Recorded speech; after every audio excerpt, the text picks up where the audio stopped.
학교 선배도 있고 뭐 막 주요한 멘토들이 다 있는데 그렇죠. 저는 그게 없는 사람이 더 많다 생각하거든요. 그렇죠. 유튜브 하면서도 느꼈는데 요즘 젊은 사람들이 암호화폐를 많이 하잖아요. 아, 맞아요. 제 종전 PD도 암호화폐 하다가 이제 돈 이제 몇 억 날려먹은 사람 중에 한 명인데 그래서 결국은 얘기를 들어보면은 좀 제대로 덜 배워서 그런 게 많은 거거든요. 네. 그래서 왜 덜 배웠냐 생각하면 저도 과거에는 덜 배웠으니까 주식장 30살 때 그 몇 억 날려먹었으니까 그랬던 것 같고 그래서 그런 실패라는 건 계속 반복되니까 그걸 막고 싶은 생각이 크고 어쨌든 지금은 남을 도와서 그 사람도 좀 경제적으로 성과를 내고 저도 그 과정에서 더 큰 수익을 내는 이런 것이 지향점이라고 할 수 있습니다. 반갑습니다. 예. 수목입니다. 오늘 귀한 손님이 오셨습니다. 또 우리 수목 인터뷰 4번째 시간인데요. 이효석, 김단태, 김탁에 이어서 여러분 딱 얼굴 보시면 바로 알 만큼 유명한 분 아니겠습니까? 최상욱까지 이제 왔습니다. 우리 최상욱 씨는 저하고는 사실 동갑이에요. 그래서 그냥 이렇게 사석에서는 반말을 하는 사이인데 반말을 하기는 좀 그렇고 좀 뭐 편하게 불러야 될 것 같은데 사실은 부동산 전문가로 대부분 많이 아시겠지만 뭐 지금은 이제 그렇게 얘기할 수가 없는 사람이 돼버렸어요. 지금 우리 그 뭐라고 부르는 게 좋을까요? 애널리스트이자 뭐 회사의 대표이자 또 책을 10권 이상 쓴 작가이자 뭐라고? 저는 최 작가나 최 대표가 제일 편합니다. 그러면은 좋습니다. 최 대표님으로 부르겠습니다. 최 대표님 나오셨는데 이제는 제가 볼 때는 부동산 전문가라고 할 수는 나가 볼 땐 좀 없는 것 같아요. 네, 부동산 너무 많이 틀려가지고. 왜냐면은 옛날 표현이 T자형 인재 이런 거 있잖아요. 네. 근데 부동산은 뭐 확실하게 깊게 가 있고 그 외에 다른 저변 또한 뭐 주식이면 주식 또 왕년에 크립토도 좀 했고 그죠? 그러니까 거의 올라운드 플레이어다 이런 생각을 하는데 오늘 이분 인터뷰를 제가 볼 때는 다 들으려고 하면 3시간은 해야 될 것 같은데 시간상 그렇게는 안 되고 최대한 좀 압축해가지고 네. 많이 좀 여쭤보고 네. 또 다른 데서는 안 물어볼 만한 얘기도 좀 여쭤보고 이렇게 하겠습니다. 네, 알겠습니다. 괜찮겠습니까? 네, 좋습니다. 네. 그러면은 자 일단은 뭐 너무 유명하고 알만한 사람들은 다 알고 하지만은 자기소개 한번 좀 해주십시오. 아니, 저는 최상욱이라고 합니다. 원래는 건축이랑 부동산학을 전공해가지고 건설회사에서 사회생활을 시작을 했는데 사회생활 한 4년 차쯤에 돈이 좀 생각보다 덜 모여가지고 그래서 어떻게 하면 돈을 좀 모을 수 있나라는 그런 고민하에 어떻게 보면 첫 연도부터 그런 생각을 했었는데 6개월 정도 사회생활 했는데 사회생활 한 형이랑 저랑 모은 돈이 저는 100만 원 모았는데 형님은 1000만 원을 모으셨길래 그래서 이거 어떻게 같은 연봉을 받았는데 형은 1000만 원을 모았고 나는 100밖에 안 모이냐? 내가 뭐 술 먹는 것도 아닌데 했더니 뭐 재테크 공부도 안 하면서 뭐 어쩌고저쩌고 하셔가지고 그래서 그때부터 뭐 소위 부자 아빠 책부터 시작해서 아기 고음으로 대표되는 부동산 책들 등등 그래서 그게 2004년이었는데 한 100권 정도 읽었었는데 그러다가 이집트에 좀 끌려가서 해외 공사 한 1년 하고 그다음에 한국에 와서도 천안에서 반도체 디스플레이 팹을 2개를 지었는데요. 그 지으면서 한 6개월 돌관하면 6개월 남거든요. 그래서 남는 기간에 또 책을 막 읽다 보니까 그러면서 2005년, 7년 주식 강세장에 좀 투자하게 되고 직장 생활하면서 이제 주식 투자를 병행을 하다가 또 좀 자만에 빠져서 뭐 그냥 손만 대면 오르니까 그래서 자만에 빠져가지고 2007년도까지는 장이 네. 너무 좋았죠. 예. 그래서 그때는 장이 좋은 거라는 걸 못 깨닫고 그냥 그냥 너무 쉽구나 이런 생각으로 하다가 2008년 리먼 때 마이너스 90% 찍고 이제 계좌 한번 털린 다음에 그때 한 몇 억을 날리게 되었고요. 근데 그때 몇 억이 있었으면은 돈을 많이 벌었네. 왜냐면 내가 그 당시 제 동갑내기 30살 중에서는 저희 동기들 중에서는 제가 돈 제일 많았어요. 그러니까. 왜냐면 몇 억, 우리가 이제 같은 네. 동갑인데 몇 억이 있는 사람이 많이 없었어요. 자, 있어봤자 한 2, 3억? 그것도 쉽지 않아. 네, 그때 1억 있으면 많은 거였는데. 그때. 그럼요. 이제 지방이 고향이고 집도 없고 생활비 내면서 그렇게 모았으니까 많이 모은 건데 와. 근데 그때 느꼈던 거는 주식에 대해서 하나도 모르는데 주식을 너무 많이 했다. 이제 그런 생각이어가지고 그래서 좀 주식을 배워야 되겠다는 생각이 들어서 아마 요즘에 제가 그 나이였으면 저는 그 당시에 코인을 했을 거고 코인 했을 거예요. 왜냐면은 일반 직장인으로서 급여를 받아서 올라가는 것도 경로가 맞지만 당장 먹고 사는 데는 급여만으로 좀 부족하다고 느꼈기 맞아요. 때문에 그래서 여의도로 가게 되면서 건설회사에서 오다 보니까 건설 부동산 섹터를 맡아서 건설 부동산 섹터를 분석하는 애널리스트를 했는데 그때는 또 해외 건설 초창기에는 좀 하다가 2014년부터 부동산이 돌아섰고 14년, 14, 15, 16, 17년 돌아서는 그 논리 구조를 잘 맞춘 보고서들이 좀 히트를 하게 되면서 책을 15년에 처음으로 내게 됐는데요. 그러면서 그 16년에 낸 책이 15년 1월 보고서를 베이스로 한 책인데 그게 공급 부족으로 서울 주택 가격 22년까지 계속 올라간다 이런 내용이거든요. 그래서 그거가 막 북카페 좀 사실은 인기를 끌게 저도 되면서 우리 최 대표님을 그때 알게 네. 됐습니다. 아. 왜냐면 이제 아마 저는 그때 당시에는 이제 채권 운용을 하고 있는 사람이었고 같이 여의도에 있었지만은 저를 뭐 채권 쪽은 관심이 크게 없었을 테니까 몰랐을 거고 우리 최 대표님은 당시에 이제 베스트 애널리스트로 이름이 알려지고 있는 상태였기 네. 때문에 그런 그 좀 이슈들 특히 부동산에는 사람들이 다 관심이 많잖아요. 그러니까 네. 저도 그때쯤에 이제 이런 분이 있구나 알게 됐고 논리를 들어봤을 때 굉장히 설득이 되고 예. 그때는 15, 16년, 17년에는 1년에 저희가 애널리스트가 1년 600에서 1000번 정도 세미나 하는데 600번에서 1000번의 세미나가 다 왜 집값이 오르냐 이거거든요. 그치. 그래서 난 이런 생각 갖고 있다 그러면 항상 반박받고 어쨌든 그걸 한 4년 했더니 결과적으로는 주택 가격도 올라가면서 제가 맞춘 셈이 돼가지고 맞추면은 좀 그걸 주잖아요. 여의도에서는. 그래서 랭킹도 갑자기 올라가고 랭킹 올라가니까 연봉 올라가고 하면서 여의도 안에서는 유명세를 맞아. 이제 갖기 시작을 했다가 그러면서 여의도식으로 수요 공급 분석하는 사람들이 조금 인기를 끌면서 여의도 학파라는 것도 생겼고 그래서 그때 이상우, 최상욱, 홍춘욱 이런 세 명에 대해서 막 다시 보기도 하다가 2020년이 됐을 때는 제가 주식이 좋아서 여의도를 갔는데 10년 넘게 주식시장에 있어 보니까 기관 투자자용 주식 투자 방법론이랑 개인 주식 투자 방법론은 달라야 되고 지금 현재 유튜브 씬에서는 그 둘을 구분하지 않고 일제히 공급을 하다 보니 개인들은 저의 기준으로는 기관 투자자용 주식 투자 방법론을 잘못 배우고 있다는 생각이 들었고 그리고 개인에겐 그렇게 복잡한 것까진 필요 안 하는 것 같거든요. 그래서 20년에 강세장에 왔을 때는 어떻게 보면은 05년 이후 가장 0507년 그 사이클 이후에 제일 큰 강세장이 10몇 년 만에 온 건데 이때 어쨌든 그 당시에 집도 사놨고 그 다음에 연소득도 좀 있긴 했지만은 뭐 그때를 그냥 보내면은 인생에서 너무 아쉬울 것 같다는 생각이 들어가지고 그래서 사표를 쓰고 집도 팔고 모든 퇴직금을 포함해서 22년도에? 20년도 7월에 20년도? 20년도. 모든 자산을 다 처분해가지고 이제 주식 몰빵 이제 재투자를 하게 되고 이제 재투자를 하면서 한 1년 반 동안 좀 힘든 시기를 보냈으나 수목님은 이제 22년에 만났잖아요. 근데 그거는 20년, 21년 주식시장이 너무 좋았고 그 끝에 이제 제가 익히지 못한 자산은 코인이라는 생각이 들어가지고 그래서 코인을 좀 배워보고 싶다 막 이렇게 하고 있었는데 그 단테님 있고 한 그 회사에서 요청이 와가지고 그럼 나는 코인을 그냥 어깨너머로 배워도 충분하다 이런 생각에 암호화폐사를 그 영향이 있었네요. 예. 네, 그래서 거기는 23년 5월까지 다녔는데 23년 5월에 그만두면서 거기 다니면서 유튜브 채부심을 키운 것이 제가 이제 못 해본 거는 결국은 유튜브 좀 성공해보고 싶은 마음이 있어가지고 지금은 그냥 제 회사를 키우는 그냥 유튜브 미디어 콘텐츠 사업가죠. 예, 그렇게 그렇지. 지내고 있습니다. 그래서 최 대표님이라는 표현이 어울리네요. 야, 역시 달변가입니다. 자기소개 한번 부탁드린다고 했는데 거의 뭐 할 얘기 다 해버렸어. 어쨌든 뭐 그런 백그라운드가 있다 이 정도로 이해하시면 되겠습니다. 예, 그래서 이게 그 올라운드 진짜 이 투자자라는 얘기가 전혀 그 과장이 아닌 게 이게 제가 오늘 사실은 오늘 인터뷰를 좀 잘 하고 싶어 갖고 최근에 했던 그런 뭐 다른 유튜브 채널 출연한 것들이나 최근에 쓴 책도 한번 제가 사서 읽어봤어요, 사실.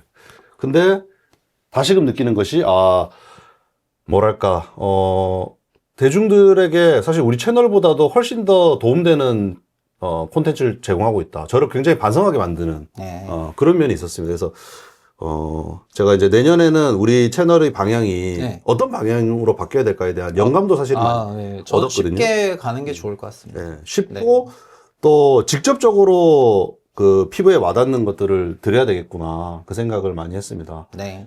예. 근데 요즘에 그러면은 이제 유튜브도 하고 있고, 책도 제가 보니까는 16년도부터 단독으로 쓰는 것만 한 해 한 권씩은 꾸준히 써왔고. 네. 그죠? 지금 열 몇 권째 썼는데 몇 권인지 정확히 기억이 안 나는데 그러니까 어쨌든 많이 썼습니다. 공동 저자하고 이렇게 하면은 한 뭐 열대 권 되는 것 같아요, 네. 보니까. 그래서 굉장히 많은 책을 쓰셨고, 그런데 뭐 여러 가지 자문 활동도 많이 하고 있고. 근데 제일 지금 포커싱 하고 있는 거는 유튜브인가요, 그러면? 네, 저는 지금은 이제 제가 대표라는 호칭이 편하다고 한 거는 저도 이제 정규직원을 2명이나 두고 있는 저를 포함해서 이제 3명인데 그럼 두고 있고 그리고 동종업계 대비해서 평균 한 50% 높은 연봉을 주고 있거든요. 와. 그리고, 잠깐만, 피디님 좀 설레는 거 아니에요, 잠깐?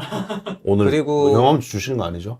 그리고 인센도 저는 이제 광고 수주하면 인센도 나눠 가져요. 와. 그래서 좀 같이 성장을 해나가고 좋다. 있는데 원래 저는 투자를 좋아했고 주식 투자를 제일 좋아하긴 하지만은 지금은 우리 회사 주식의 가치를 높이는데 좀 올인하고 있는 그런 상황이어가지고 그래서 지금은 뭐 남의 주식보다는 내 주식에 좀 더 관심이 많은 그런 상태입니다. 야, 그게 찐입니다, 진짜. 네. 다른 데 투자하는 것보다는, 회사를 잘 키우는 데 집중하는 게 맞죠.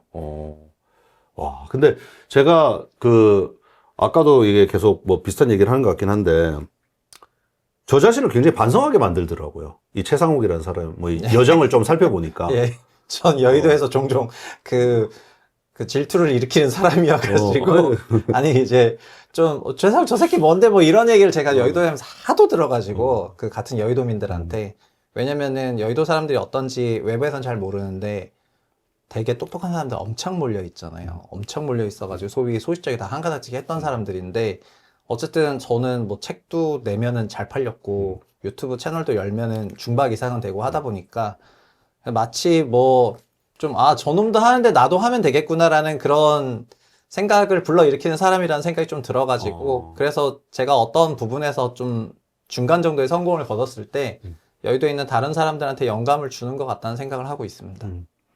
그러니까 저가 이제 그렇게 느꼈던 거는 굉장히 다방면으로 열심히 살고, 유연하게 그런 어떤 변화 같은 것들을 빨리 받아들이고, 그리고 또 그런 성취들을 해 나가고 하는 거를 보면서, 와, 대단하다. 그 생각을 했습니다. 그래서 이게 도대체, 제가 사실 이용석 때도 좀 비슷한 느낌 받았는데, 네. 이렇게 열심히 사는 사람은 뭐 어떤 이유 때문에 이렇게 열심히 사나? 원동력이 있나요? 네, 그러니까 저는 그 데이비 브룩스가 쓴 두 번째 산이라는 책에서, 두 번째 산. 네, 예. 두 번째 산이라는 책을 이제 재작년에 읽었는데, 제 첫째의 원동력은 돈을 버는 거였거든요. 네. 돈이 너무 없는 집이었고, 이제 문제의 80%가 대부분 다 돈에서 비롯되니까 자본주의 사회에서 돈을 벌겠다는 생각이었는데, 21년 말에 어쨌든 집 팔고 했던 투자가 잘 됐고, 그리고 남들이 보기에는 파이어를 해도 될 만큼 많은 수익이 났기 때문에, 그때 준 파이어 상태였는데, 암호회사에서 오라고 하니까 공부나 하자라고 가도 될 정도로 굉장히 편한 상태였습니다. 네. 그런데 그때 한 1년 반 동안은 이제 저한테도 좀 방황기인데, 그럼 뭐 앞으로 이제 뭘 해야 되나? 그러니까 거의 전업 투자를 계속해야 되나? 유튜브를 계속해야 되나? 여의도로 뭐, 돌아가고 싶진 않았죠. 아니요, 여의도는 일종의 어떤 명예니까, 네. 그러니까 뭐 명예를 추구해야 되나? 그리고 제가 언제부턴가 갑자기 좀 정치색이 묻기 시작해가지고, 뭐 사람들은 저한테 언제 정치하냐 이런 얘기를 계속 물어보니까, 저도 저를 어떻게 규정하기가 좀 어려워지는 기간이 있었는데, 데이비 브룩스 책을 읽고 나서 그게 두 번째 산이 뭐냐면 첫 번째 산은 돈의 산이고요. 경제적인 문제를 해결하는 산이고 결국은 두 번째 산은 자기 자신을 위하거나 아니면 사회를 위하거나 하는 과정에서 더 크게 올라가는 산을 말하는 거거든요. 와. 근데 제가 첫 번째 산 올라가고 나서 그때 막 제 유튜브를 보면은 막 명품 입고 다니고 막 이럴 때가 있었어요. 막 명품들 막 그러니까 럭셔리 사치품들 걸치고 할 때가 있었는데 누구나 제가 생각할 때 첫 번째 산 올라가면은 6개월에서 1년 정도는 방황을 하는 것 같고, 근데 그 방황 끝에 저는 두 번째 산을 찾았는데 지금은, 저 역시 그 맨손에서 첫 번째 산을 올라갔던 사람이다 보니까 다른 사람을 이렇게 만드는 과정에서 저도 같이 더 부자가 되고 그 사람도 부자가 되는 것이 지금은 제일 행복하다고 생각을 하고, 그래서 남 부자를 만들겠다는 생각 속에 저도 지금보다 더 큰 성과를 일으키겠다는 그런 생각이 있죠. 아. 그래서 제 옆에 있는 사람들 다 부자 만들고 싶은 생각이 제일 크고 저도 좀 만들고 저희 직원도 마찬가지고 네, 그래서 저는 여의도 사람들이 저한테 뭐 이런저런 자문을 요구할 때가 많아요. 제가 책을 냈건 뭐 소위 출판을 하건 유튜브를 하건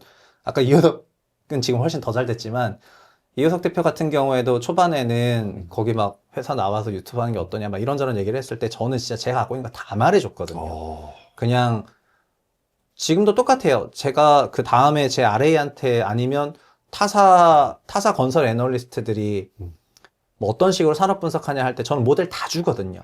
야. 그냥 제가 가지고 있는 모델 그냥 싹 다 주고 나는 이렇게 본다. 그 쉽지 않은데 사실. 아니 근데 뭐 어쨌든 뭐 숨기고 막 이렇게 한 적은 한 번도 없고 일단 뭐 네네. 다 주고 있는데 네. 그래서 지금 열심히 사는 거는 어쨌든 그 이게 이제 저도 그랬지만은 멘토가 없거나 그 찾아갈 사람이 없거나 소위 학교가 좋든 아니면 뭐 하면은 학교 선배도 있고 뭐 막 주요한 멘토들이 다 있는데 그렇죠. 저는 그게 없는 사람이 더 많다 생각하거든요. 그렇죠. 근데 그게 없는 사람 중에 한 명이 저였으니까 저는 멘토를 책에서 찾았었던 건데 근데 그래서 그런 실패의 경험을 하는 사람이 지금도 있을 거라고 생각하고 그리고 유튜브 하면서도 느꼈는데 요즘 젊은 사람들이 암호화폐를 많이 하잖아요. 아, 맞아요. 제 종전 PD도 암호화폐 하다가 이제 돈 이제 몇 억 날려먹은 사람 중에 한 명인데 그래서 결국은 얘기를 들어보면은 좀 제대로 덜 배워서 그런 게 많은 것 같거든요. 네. 그래서 왜 덜 배웠냐 생각하면 저도 과거에는 덜 배웠으니까 주식장 30살 때 그 몇 억 날려먹었으니까 그랬던 것 같고 그래서 그런 실패라는 건 계속 반복되니까 그걸 막고 싶은 생각이 크고 어쨌든 지금은 남을 도와서 그 사람도 좀 경제적으로 성과를 내고 저도 그 과정에서 더 큰 수익을 내는 이런 것이 지향점이라고 할 수 있습니다. 야, 두 번째 산 저도 그 책 네. 한번 보고 싶네요. 네. 예. 그리고 왜 열심히 하는지에 대해서 좀 이해가 됩니다. 그러면은 뭐 최종 커리어 골 이런 거 있어요? 생각하시는 거? 아니요. 저는 지금은 이제 작년 초에 총선 때는 네. 그 국민의힘이랑 민주당 양쪽에서 뭐 소위 떠보기식 제안이 왔었는데 그래서 뭐 국힘 누구를 용산에서 만나고 일주일 후에 민주당 누구를 또 어디서 뵀는데 작년 한 2월쯤인가 제가 둘 다 리젝을 하고 그러면서 그쪽에 대한 밀원이 이제 완전 사라지면서 24년부터는 그냥 사업이나 열심히 해야 되겠다 이런 생각이 들어서 작년부터 제 사업에 완전 올인하게 됐거든요. 네네. 그래서 지금은 뭐 제가 생각하는 목표는 더 없고 오히려 그냥 회사를 직원을 잘 회원을 키우고 직원도 많이 뽑고 그래서 또 제 고객도 더 늘려가지고 더 많은 사람이 첫 번째 산 높이는 사람마다 다르겠지만 과거보다 좀 더 언덕 위에 올라와 있으면 보이는 게 많기 때문에 맞아요. 그런 걸 만들고 싶습니다. 아, 야, 인간 최상욱에 대해서 들어보고 싶어가지고 이런 서두에 질문들을 드렸는데, 완전 와닿습니다. 예. 요 정도로 이제 파트 1으로 하고, 네. 파트 2부터는 이제 가장 전문 분야인 부동산 얘기, 네. 그리고 또 이제 그 외에 이제 최근에는 주식이라든지 은퇴에 관한 얘기들을 많이 하고 있는데, 그 얘기들을 네. 하면서 또 크립토에 대한 질문도 한번 좀 드려보도록 네, 하겠습니다. 좋습니다. 네. 예, 우리 최 대표님 모시고 인터뷰하고 있습니다. 우리 최상욱 대표님은 누가 뭐라고 해도 이 부동산의 전문가시죠. 사실은 이제 아무리 다른 걸 해도 내가 볼 때 그 부동산을 따라올 수밖에 없어. 네, 그게 또 부동산학 박사 논문이 또 통과되고, 진짜? 네, 그래서 내년에 아마 학위가 나올 것 같아가지고, 계속 부동산 박사가 돼버렸죠, 하다 보니까. 아, 진짜 축하합니다. 감사합니다. 내년이면은 이제 뭐 2월에. 2월이잖아요. 예. 그 합의 지금 패스한 거예요? 네, 그 논문이 어쨌든 최종적으로 통과가 되었고, 지금 네. 행정적인 절차만 밟고 있으니까. 아, 축하드립니다. 예. 최 박사님. 최 박사님이라고 불러야 되는 거 아니에요? 예, 그것도 좋습니다.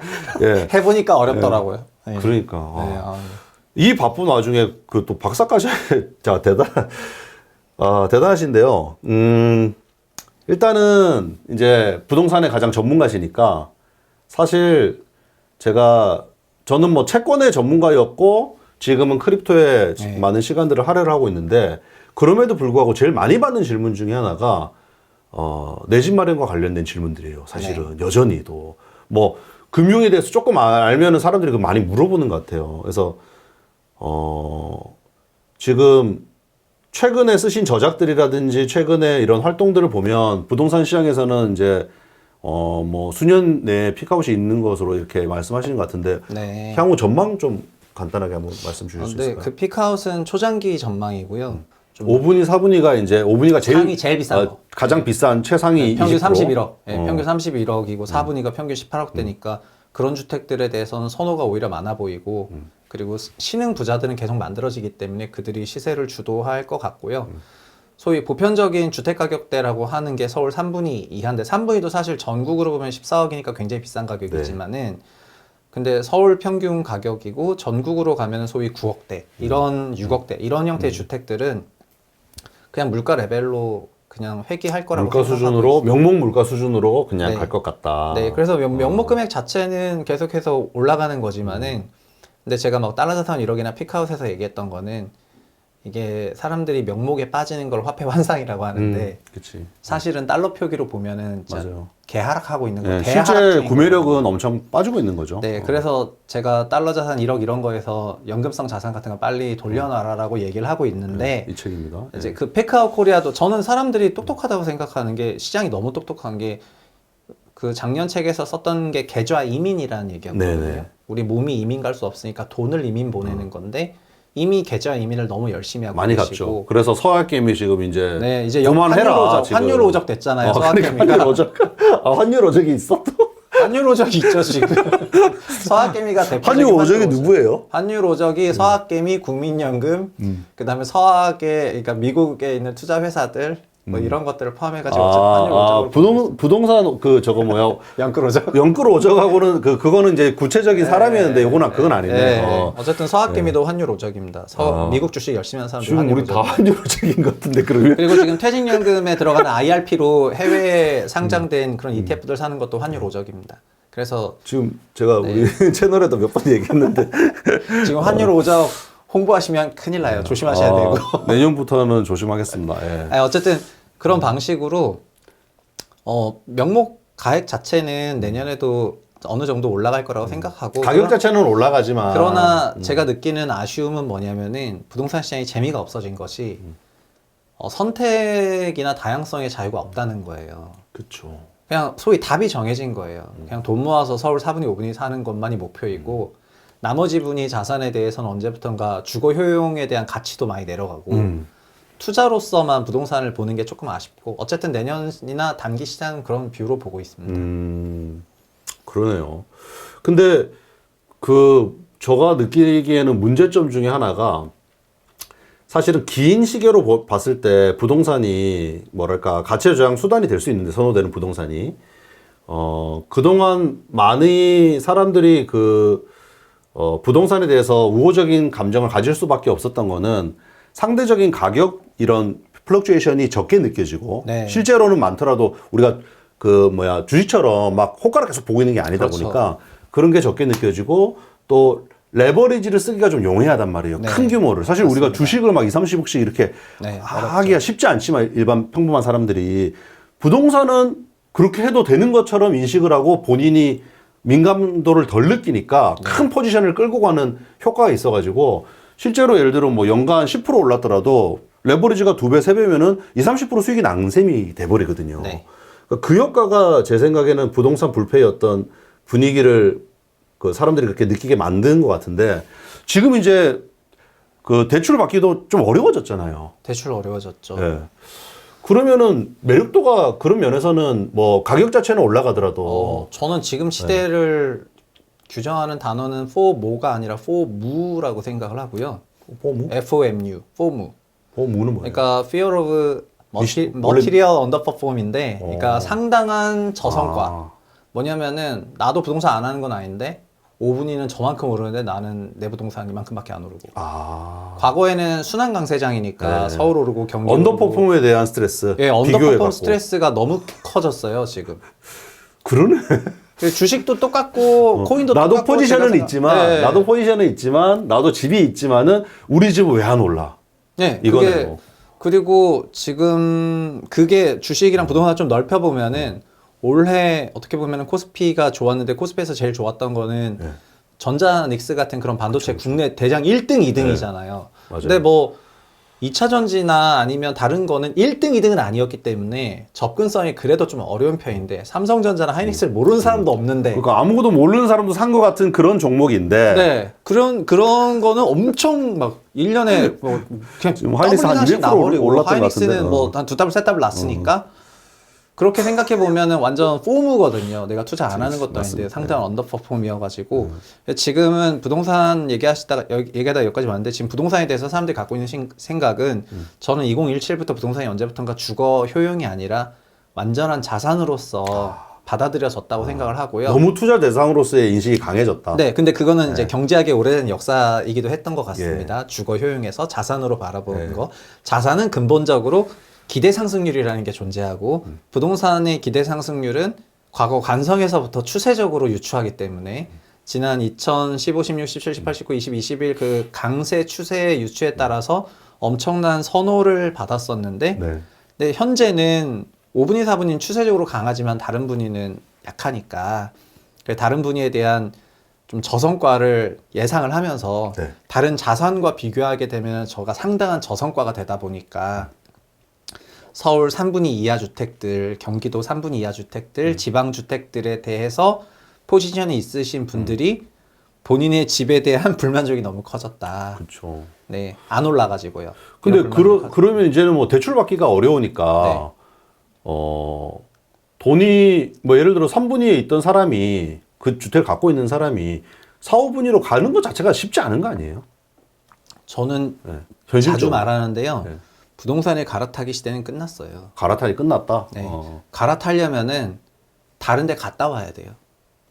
다른 자산으로 아예 네, 부동산을 한번 갖고 튀길 수 있는 있으면서, 자산에 갔다 네, 와야 부동산을 된다. 갖고 있으면서 음. 더 높은 상위 주택 가격으로 가는 것은 이제는 그러니까 불가능해졌습니다. 부동산 시장 내에서 갈아타는 거는 어려워졌다. 레버리지가 어렵기 때문에. 네. 저처럼 다 팔고 잠깐 주식 갔다가 다시 들어오든가 그치. 아니면 다 팔고 뭐 어디 갔다가 다시 오든가 이런 식으로 자산 간 이동을 통해 가지고 와야지 맞아. 현재 부동산을 유지하면서 갈아탄다는 것은 기적에 가까운 행동이고 그건 안 되는 것 같습니다. 그러면 이게 뭐 혹시 답변하기 힘드시면은 답변 안 하셔도 되는데 지금 뭐 무주택자인가요?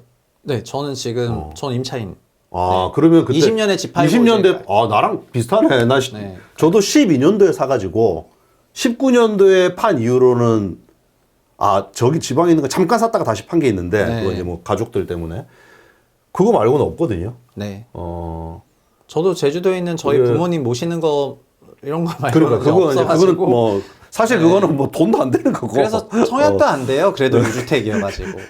네, 저는 그래서 다시 팔아 버렸어요. 17년에 1억 8,500에 산 게 지금도 1억 8,500이니까. 그러니까 저는 지방 부동산이 어떤지 너무 잘 알고 있는데. 발목을 너무 잡아가지고 그게. 네, 맞습니다. 어쨌든 근데 그런 거에 대한 미련은 저는 아예 없고. 아. 그리고 초과 상승이라든가 어떤 성과에 대한 기대감은 뭐 금융 쪽이 좀 더 크다고 아직 생각하고 있어가지고.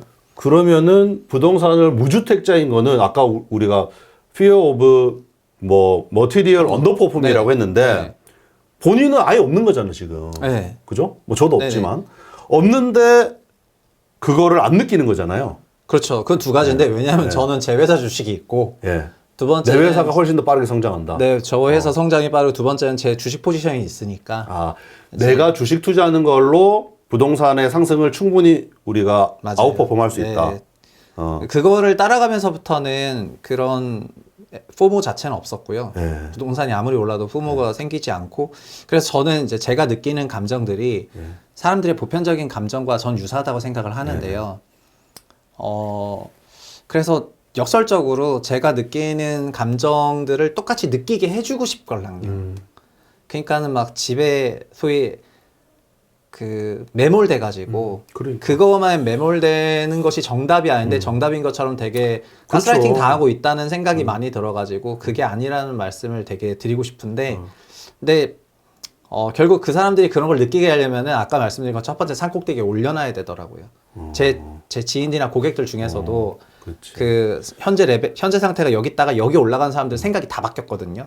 그걸 보면서 제가 지난 한 10몇 년간 느낀 거는 사람이 여기 있다가 여기 올라가면 다 바뀌는구나라고 느껴가지고 첫 번째 산에 일단 올라가야지. 네, 그럼 경제적으로 어느 정도 내가 쫓기진 않는 단계 가고 나면 네. 생각이 달라진다. 네, 저는 맞습니다. 근데 그게 경제적으로 파이어하는 레벨이 아니라 일단 연금만 똘똘하게 세팅해도 근데 사람들이 좀 많이 바뀐다는 걸 느꼈기 때문에 결국 그거는 미래 캐시플로에 대한 걱정인 거네요. 맞아요. 그 사람들이 근본적으로 미래 현금흐름에 대한 걱정이 있으니까 지금 많이 모으려고 하고 지금 쉴 여유가 없는 거거든요. 그래서 연애 결혼 출산도 안 하고 그러니까. 이런 거라고 저는 생각하고 있어가지고 뒤에를 좀 빠방하게 받쳐주는 방식의 어떤 보조적인 거를 완성시켜 놓으면은 지금 현재 여유를 가지고 사시는 거를 많이 관측했기 때문에 그렇게 만들려고 하고 있습니다. 집이 꼭 있어야 된다라고 하는 이유는 결국에는 노후에 대한 고민인데 그 노후에 대한 고민이 해결이 되면 조금 집으로부터 자유로워진다. 아 근데 실제로 주변에 보면 저는 예, 주변에 뭐 저도 우리 최 대표님 마찬가지고 주변에 보면 경제적으로 여유 있는 친구들도 있고 뭐 여전히 좀 쫓기고 있는 분들도 있고 한데 확실히 집에 대한 관점이 다르긴 달라요. 예. 저는 근데 집은 기본적으로는 있는 게 무조건 좋다 생각하고요. 그리고 집이 있음으로 인해서 미래 주거비 현금 흐름이 절감되는 게 있으니까 그렇죠. 예. 거기서 이미 그 부분이 그 은퇴 현금 흐름 중에서 상당한 부분을 부담을 완화한 거라고 생각을 해가지고 집이 있어야 오히려 더 다른 위험 자산 투자도 잘 된다고 생각을 합니다. 맞아요, 주식이든 맞아요, 부동산이든 맞아요. 코인이든. 근데 저는 그 집을 마련하는 데 있어서 너무 무리한 레버리지를 썼을 때 아니면 그 안 된다. 주택이 낼 수 있는 수익률의 한계가 존재하는데 사람들은 그 수익률의 한계를 무시하고 마치 집이 어마어마한 자산이 될 것처럼 착각을 하시는 것 같아가지고 그쵸. 그래서 그럴 필요까지는 없는 것 같다 이렇게 생각을 하고요. 지금 주택시장에서 주식이라든가 이런 자산과 비견될 만한 자산들은 서울 5분위밖에 없거든요. 서울 5분위 정도가 아니면은 다른 자산 다 그냥 유사하다고 생각합니다. 5분위가 뭐 30억이라고 했나요? 평균? 서울 주택에서 가장 비싼 상위 20%까지를 네. 보면은 이게 강남 그럼 거의 강남 서초 뭐 네, 잠실 강남 상위권 상용 맞아요. 그거밖에 없겠네. 강남상 용산구에 있는 용산까지. 제일 비싼 주택들인데 네. 그런 것들이 이제 소위 천장이 열려 있으니까 초과 상승의 알파가 존재하지. 그렇죠. 다른 주택들은 그런 엄청난 수익률까지는 아니니까요. 그렇네요. 네, 그렇게 생각하고 있습니다. 그러니까 돈 있으면 일단 집을 마련하실 때 너무 무리하지 말고 집이 마련됐다면 위험 자산 투자를 좀 늘려나가자. 그리고 연령에 따라서 좀 은퇴가 임박했다면 현금 흐름을 주는 투자를 좀 많이 하시고 그치. 하면서 부동산 마련이 중요한 게 밸런스를 아니고. 추구하자. 그러니까 그런 얘기도 많이 들은 것 같아요. 이게 노후 대비해가지고 집을 한 채 더 산다. 이런 사람들이 있는데 이제 그런 거는 아니라는 얘기인 거예요. 네, 저는 요즘에 제 친구들도 보면은 경기도에 있는 외곽의 주택을 문재인 정부 때 많이 샀던 사람들이 지금 주택임대사업자 등록했다가 일몰된 사람들이 많습니다. 2025년, 26년에 일몰이 사상 최대이거든요. 근데 이분들이 집을 팔고 뭘 해야 될지에 대해서 과거에는 자기 집까지 팔아가지고 상급지로 소위 갈아타는 이런 생각을 많이 했었는데 지금은 어떤 생각을 하냐면은 뭐 소위 전자닉스 사도 되냐 이런 질문 많이 해요. 그래서 이제 투자 대상으로서 부동산의 지위가 과거보다 좀 더 격화되는 것이 아닌가 이런 생각을 많이 하고요. 그래서 다시 부동산이 주거 서비스의 영역으로 넘어가는 것 같아요. 그러니까 한때 주거 서비스에서 투자 대상으로 엄청 왔다가 지금은 좀 이제 다시 주거 서비스로 넘어간다. 다시 조금 넘어가고 하는 것 같습니다. 거기에 일조한 게 레버리지를 좀 최대한 못 쓰게 막은 것도 좀 일조했다고 볼 수 있을까요? 그럼요. 그죠? 저희가 그 화폐 방정식에서 네. MVPQ에서 주택시장으로의 초과 유동성이 있었는데 윤석열 정부 23년부터는 주택시장 초과 유동성이 항상 마이너스로 나오거든요. 그렇구나. 그래서 그때부터 5분위만 올라갔는데 지금도 그 기조가 5년간 이어질 거니까 저희가 어느 정도 생각이 있다면은 주택을 그러니까 5분위를 살 거면은 살 수 있는 사람은 사라. 네. 근데 그거 아니면은 무리해가지고 사지 마라. 그렇죠. 그 얘기네요. 맞습니다. 그리고 그걸 구조적으로 초과 유동성을 거기서 묶어 가지고 네. 그리고 내년을 생각해 보면 내년은 거의 주식으로 엄청난 그 초과 유동성을 보내려고 완전 그러니까 준비 다 지금 해놨잖아요. 코스닥을 띄우려고 지금 거의 작전 수준으로 지금 준비한 것 같은데. 저는 이게 그냥 거대한 국가의 작전이라고 생각하고 있습니다. 거의 이건 라더견 안 하면 안 되는 거잖아. 라더견급 거의 작전이라고 지금 생각. 라더견이 혹시 뭐 키움에 있는 그 삼천리 아니, 주가 조작을 했던 라더견은 알죠. 예. 아는데 라더견이 누군가요? 여기서 그냥 거의 대한민국이 라더견이라고 생각하고 오케이. 있습니다. 네. 대한민국의 라더견이다. 예. 그러니까 코스닥 그럼 코스닥 ETF 하는 게 낫겠는데. 근데 코스닥 ETF는 변변한 게 없어요. 아 그래요? 그리고 저는 ETF가 패시브 투자지 않습니까? 근데 패시브 투자보다는 AI 시대와 함께 액티브 투자가 다시 살아나고 있고 이게 결국은 세상이 돌고 도는 것 같은 게 그러니까 08년을 기점으로 액티브 펀드가 다 무너지고 2009년부터 패시브 ETF가 떴고 23년부터는 다시 액티브 ETF가 뜨는 걸 보면은 23년부터. 네. 결국 엔비디아 AI와 함께 그러니까 엔비 팔란티어 이런 기업들이 나오면서 AI가 떴는데 네. 액티브가 좀 뜨고 있는데 네. 액티브의 시대가 다시 한국에도 좀 열릴 것 같아가지고 요새는 액티브 ETF를 많이 얘기를 하는데 근데 어쨌든 주식 시장이 내년에 저는 코스닥뿐만 아니라 올해도 잘 생각해보면 올해 US랑 난 US 지역 비교해보면은 난 US 지역이 다 일제히 상승했거든요. 네네. 그러나 2010년부터 US가 엄청 아웃퍼폼을 했습니다.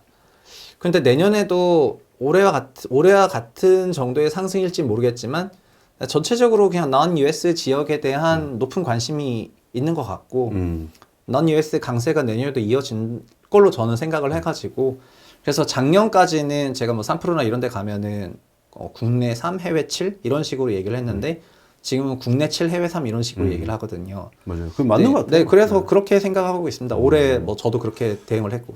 국내 7, 해외 3. 네. 근데 국내에서는 국내 액티브 ETF에 관심을 가져라. 예, 근데 뭐 액티브 ETF가 어렵다면 저는 삼성전자 하이닉스로 대응해도 그것도 충분하다고 좋다. 생각하고. 그러면은 혹시 그 비트코인도 가지고 계시나요? 좀? 저는 지금 코인은 지금 하나도 없어요? 없습니다. 코인 네. 하나도 없어요? 네. 어. 금만 조금 있고요. 우리가 질문을 많이 받는 것 중에 하나가 비트코인을 장기 투자할 건가, 그 다음에 부동산을 할 건가, 요 질문도 사실 많이 받는 질문이에요. 네. 그래서 이거를 물어보고 싶었는데, 저는 코인에 대해서는 저 개인적으로도 그 경험이라든가 저는 이제 애널리스트 출신이어가지고 밸류에이션 하는 걸 좋아하는데 그렇죠. 그 밸류에이션이 딴 게 아니라 가격 설명이 높은 모형을 찾으면 되는데요. 비트 밸류 모형을 개발했던 그 키움증권의 그 스몰캡 애널이 있었어요. 16년에. 네. 그 사람이 자기 엑셀을 싱가포르 펌에 3억에 팔았는데 엑셀식을. 그래서 그 엑셀식을 저는 18년에 이제 접했는데 2018년에 이제 보고 나니까 그 가격 모형이 소위 네트워크 이론을 활용한 건데 그 지갑 숫자랑 전송 금액, 전송량 건수 이런 지표를 통해 가지고 네트워크 사이즈를 계측을 하고 저희 네트워크 사이즈가 제곱으로 커지니까 그거를 이제 로그를 씌우는 거를 비트 가격이랑 하면은 설명력이 0.9 몇으로 나오거든요. 그래서 결국은 근데 어떻게 보면 그 당연한 모델 저도 개념인데 궁금하네요. 근데 어떻게 보면 당연한 게 지갑 늘어나고 사용자 늘어나고 활성화가 되면은 결국 유틸리티성이 올라가면서 가격이 매칭이 된다는 거잖아요. 그래서 저는 그거를 보면서 그 당시에 비트 그 블록체인 인포 있는 데이터들을 가져와 가지고 저도 막 모형을 짜고 했었는데 결국 비트를 장기 투자하냐 아니면은 다른 자산, 저는 부동산 장기 투자할 생각은 없습니다. 근데 주식은 장기 투자 생각이 없는 이유는 뭐예요? 그거는 부동산이 부가가치를 만들어내는 자산이 아니고 그 기업이 부가가치를 만들어내기 때문입니다. 사실은 이제 비트는 그래도 좀 독특한 지위가 있지만 제가 과거에 뭐 위믹스를 많이 갖고 있었다 뭐 이런 얘기도 많이 이제 하시는데 저는 기업이 코인을 만들어낸다면 그 기업의 주식을 사고 싶어요. 그러니까 기업이 제품과 서비스라는 프로덕트를 만들어내고 그 제품과 서비스를 사고 싶은 게 아니고 그쵸. 그 기업을 사고 싶거든요. 그쵸. 그래서 지금 암호화폐 관련해서는 그 여기서 제품과 서비스들이 있는데 그 기업을 사고 싶다는 생각이고 그래서 이제 개별 암호화폐에 대해서는 큰 뭐를 못 느끼고 있습니다. 이제는 관심이 많이 줄었네요. 네. 저는 그래서 그 제품과 서비스를 통해 가지고 부가가치를 만드는 소위 코인베이스 같은 회사 그런 회사들은 작년에 제가 직접 거래도 많이 했고 지금도 관심이 많이 있어요. 근데 어떤 대단한 그런 걸 만드는 예를 들면 솔라나면은 그냥 솔라나의 그 재단의 그 지분을 사고 싶지. 그렇지. 솔라나를 사고 싶은 건 아니어가지고 코인 자체보다는 예. 거기에 지분증권을 주식을 취득하고 싶다. 예. 그래서 지금 사실은 미국에도 크립토 관련된 기업들이 엄청 많아졌어요. 네, 그럴 것 같습니다. 그래서 아직 뭐 규모가 엄청 큰 정도까지는 뭐 없는데 몇십 빌리언짜리 회사들은 몇 개가 있고 뭐 코인베이스라든지 스트래티지라든지 뭐 블락이라든지 뭐 로빈후드도 뭐 끼우기도 하는데 크립토하고 이번에 토커나이제이션 관련된 걸 많이 하니까 네, 그 예, 뭐 뭐 그런 정도? 토큰 관련해서는 이제 소위 그 법정화폐랑 연결이 되니까 네. 법정화폐랑 연결해가지고 소위 이런저런 비즈니스를 할 회사들은 많아질 것 같고 네. 그러면은 그 회사들은 부가가치를 만들어내면서 그렇죠. 저 개인적으로는 그런 회사의 주식은 되게 좋아 보여가지고 음. 사실 저는 이제 주식을 좋아하게 된 게 그 경제학의 기본으로 가면은 결국 경제학은 애덤 스미스의 경제학은 생산을 다루는 학문으로 변화가 된 거고 네. 케인즈 시대에 와서 그 생산의 3요소가 노동토지 자본에서 노동자본 생산성으로 바뀌게 되고 네. 노동자본 생산성으로 바뀌면서 소위 생산성 혁신에 굉장히 방점을 찍게 되고 그리고 자본 효율성이랑 노동 효율성이 중요해진 시대가 됐는데 결국 그 생산성이라는 것이 관측되는 방식은 기업이 만들어내는 제품과 서비스를 통해서 네. 관측이 되는 거고 네, 네. 결국 기업의 주식이라는 거는 인간의 생산성 혁신을 만들어내는 수단과 방법론이자 원천이니까 제가 주식을 좋아하게 된 거는 결국은 저는 이제 사람이 만들어내는 창의성이 결국 기업의 주가에 다 녹아 있다고 생각을 하고 창의성이 그 프로덕이 코인이라면 코인을 만든 회사의 주식은 엄청나게 매력적이지만 그 코인 가상자산의 경우에 저한테는 아이폰이나 뭐 갤럭시처럼 보이는 거기 때문에 아이폰 갤럭시가 필요하면 사겠지만 안 필요하면 안 사는 거지만 그 회사는 좋아 보인다는 말씀이고요. 그래서 아마 미래에도 기업에 대한 애정은 계속 될 것 같아서 전 주식을 좀 많이 할 것 같긴 한데 근데 비트의 경우에는 아까 말씀해서 제가 좀 돌았지만 결국 합의하는 속도라든가 그 규모라든가 이런 것들이 얼마나 빨라지는지 같은 그런 펀더멘탈한 부분이 좀 중요한 게 아닌가 이렇게 생각하는데 어느 순간부터 다시 금이 이제 뭐 맞아요. 과거의 위세를 막 치면서 올라와 버리니까 그렇죠. 오늘 또 사상 최고가 경신을 했더라고요. 오늘도. 그러니까 그 저도 현 법정 신용화폐 제도가 만들어낸 모순을에 대해서 제가 채널까지 만들면서 팔 정도로 되게 매니악하게 이걸 팠던 사람인데 부동산학 공부하는 것도 제 부동산학 학이지만 사실은 다 경제학이거든요. 제가 인용한 논문들 전부 싹 다 경제학인데 네네. 거기서 제가 느낀 거는 71년 어쨌든 법정 신용화폐 체제 이후로 자산 격차가 벌어졌고 08년 이후로는 은행이 무너지지도 않으니까 네. 그러니까 지금은 자산을 안 갖고 있으면 그냥 바보가 되는 거예요. 그렇지. 근데 은행이 무너지기가 어렵게 됐어요, 지금 아니, 구조적으로. 아예 안 무너뜨리니까요. 네. 실제로 SB뱅크도 안 무너졌고 그런 걸 보면은 근데 다만 그렇다면 유동성이 공급되는 그 자산군이 어디냐를 봤을 유동성이 때 어디로 가느냐를 봐야 된다. 예. 근데 글로벌리 보면은 그런 게 좀 어렵지만 한국에서는 지금 너무 대놓고 부동산을 안 보내고 주식으로 보내겠다고 하니까 이렇게 쉬운 마켓이 어딨나 이런 생각에 제가 금융시장을 단기적으로 좀 좋게 봐가지고 체육장 채널도 판 거고 글로벌리 보자면은 글로벌리 유동성이 가는 경로를 뭐 직접 알기는 어렵지만은 그냥 저희는 결과적으로만 아는 건데 네. 그게 지금은 코인과 금 중에서는 금이었다. 금이 더 나은 것 같다. 예, 이렇게 이제 생각을 받아들이고 맞아. 있습니다. 이게 아무래도 뭐 비트코인도 보다는 금이 저변이 더 넓기는 해요. 뭐 네, 전통 뭐 자산이고. 인류 5천년의 네. 민간 신용화폐니까 금이니까. 그래서 지금 같은 마켓에서 뭐 은은 더하고 지금 그런 강세를 보이고 있는 것 같습니다. 부동산 관련해서 마지막 질문 하나만 드릴게요. 네. 그 해외 부동산에도 혹시 관심이 있으신가요? 저는 해외 부동산 저는 이제 주택도시기금 대체투자위원 4년 하면서 그 해외 상업용 부동산 투자와 관련한 여러 의사결정 경로에 있었는데 오. 원래는 우리나라의 해외 대체가 다 미국이었는데 저는 지금 미국 부동산에 관심이 하나도 없고요. 예. 일본 부동산에 관심이 아주 많습니다. 일본, 예. 네. 아마 우리나라 분들도 예.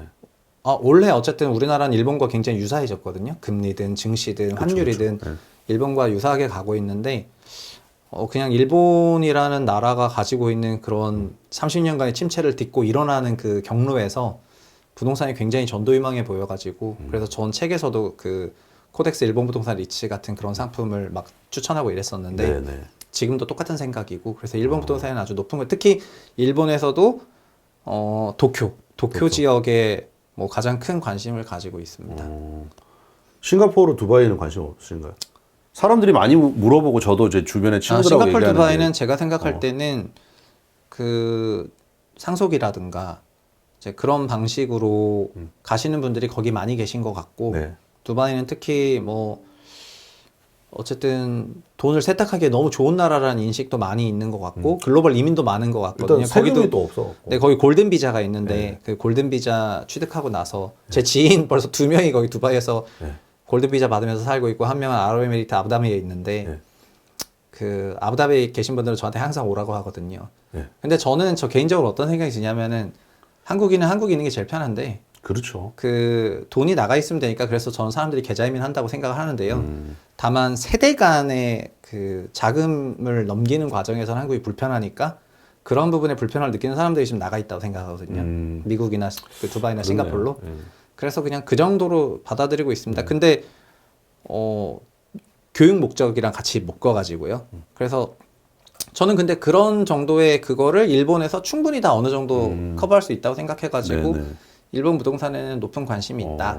관심 그 그래서 취득할 관심도 있나요? 네, 그것도 다 알아봤죠. 네, 그 방법론부터 시작해서 그것도 싹 다 알아봐가지고 저는 올해는 가족들 다 데리고 한 달 살다 왔잖아요. 아 진짜? 예, 너무 몰랐는데 도쿄에 살다 왔다. 한 달 살다 왔어요. 오. 그래서 그냥 거기를 완전히 그쪽에 네트워크를 다 짜놨는데 네네네. 여튼 그 높은 관심이 있으니까 그랬다고 말씀을 드리고 싶습니다. 대단하네요. 예. 저도 지난주 맞나? 이제 뭐 일이 있어가지고 도쿄에 좀 갔다 왔는데 네. 아 확실히 좋아요. 어마어마합니다. 음식도 진짜. 맛있고 네.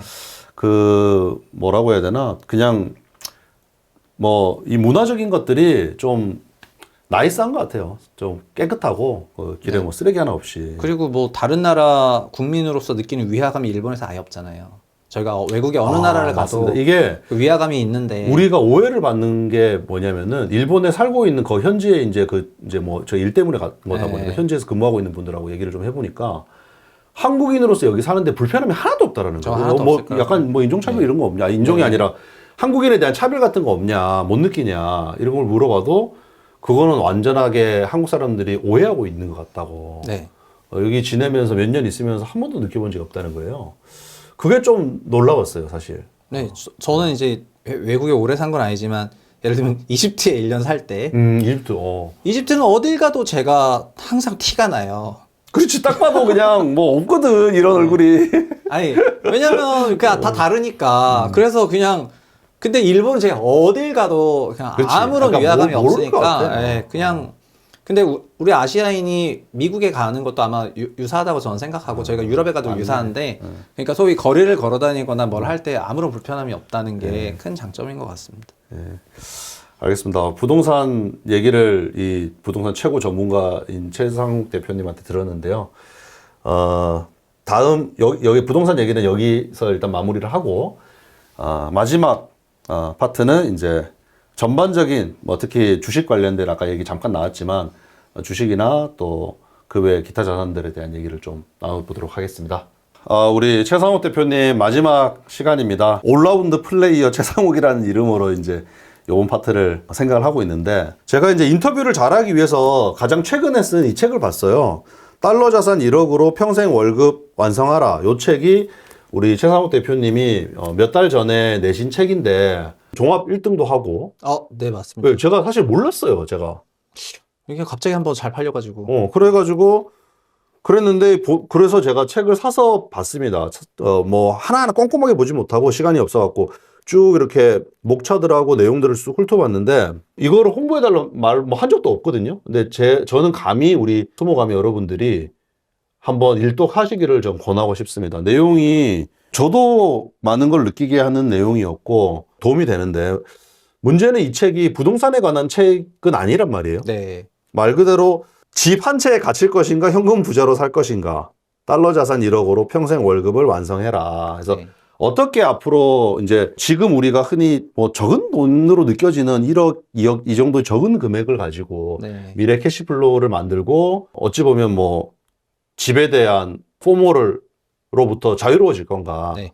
이런 얘기들을 제시를 하셨던데 뭐랄까요. 이렇게 지금 부동산 전문가여서 이런 쪽으로 영역이 확장된 어떤 배경이 뭐예요?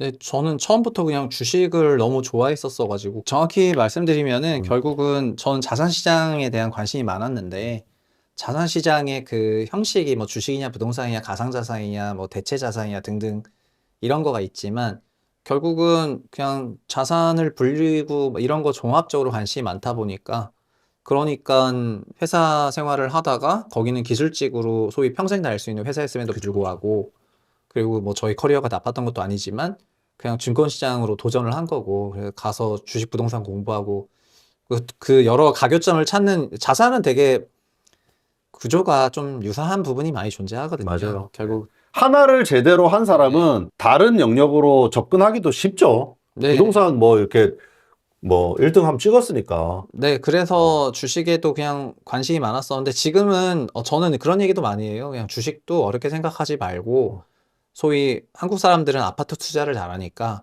아파트처럼 좋은 아파트 하나 잘 골라가지고 장기간 누워 있으면은 결국 큰 수익이 난다는 걸 다 알고 계시는데 네네.